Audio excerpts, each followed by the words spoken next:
Today we are going to be making the most delicious, quick and easy pickled beet recipe. Now I found these organic golden beets at my local grocery store in the produce section, and I'm so excited to use them. When you are using beets, it's very important to wash them thoroughly because they are rooty vegetables. We will be removing the skins, but I like to just make sure that everything is clean to begin with. And so I have just a little scrubby cloth that my mom made me, and anything will work fine that you have, but I'm just going to give them a quick scrub. And if you're going to be using the leaves of the beet, I like to cut them off and soak them in a pot with 1/4 cup of vinegar. Now they're all clean and they're ready to prepare, so I'm just going to chop off the root from the stem right here and then continue to do this with the other two.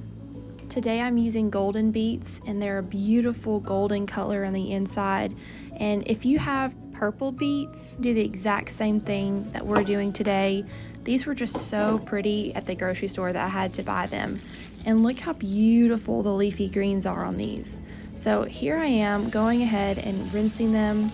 I usually don't use my leaf greens because they're, like I said, pretty dirty, but these were just so pretty that I'm going to use these in my Nourish salad bowl this week. So I'm going to give them a rinse, pour my 1/4 cup of vinegar inside the bowl, and let them soak for about 15 minutes. If you want to see how I ended up using these leaves, go ahead and check out my Nourish salad video on my channel. So now that we're ready to begin cooking our beets, I'm going to use my Instant Pot with a small rack where they can sit at the bottom of the pot. This just allows them to sit nicely in my Instant Pot above the water so they can steam evenly.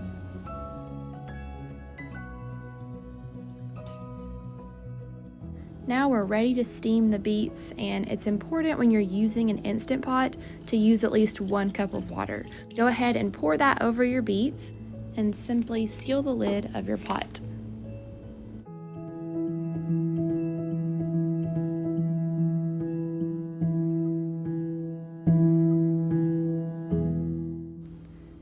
So now that our lid is on, I'm going to select the pressure cook option and then turn my timer all the way up to 25 minutes.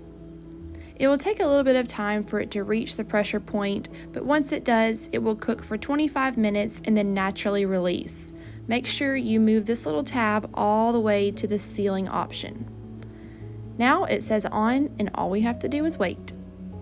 My beets have fully cooked, and I've been letting it sit on low for about 21 minutes because the beets are going to be super hot. My release button is down, which means it's safe to open the lid, and it's going to be really steamy. And look how beautiful these beets turned out. They're going to be really tender. Now the skin will easily just slide right off, revealing the beautiful flesh of this beet. So now I'm just going to continue to remove all the skin off of each beet, and once that's complete, I'll be ready to chop. I'm going to be slicing mine in half moon shapes today, but you can do it however you prefer. So once I finish chopping each beet, they'll be ready to put in my container. I love to have these on hand because they're wonderful to eat on a salad or on a wrap or just as a side on a dish. They're so good for you and easy to make, packed with lots of flavor. Now to get that pickled taste, I'm just going to place these at the bottom of my container. Just make sure that your container is airtight. So I'm going to place them at the bottom and put 1/4 cup of vinegar over the beets. You can add a chopped onion to this mixture. My grandmother loves to do that. However, I just prefer to add a little bit of salt and cover it evenly, and then you're ready to place them in the refrigerator after you seal them with your lid. And that's all you do. I hope you enjoy.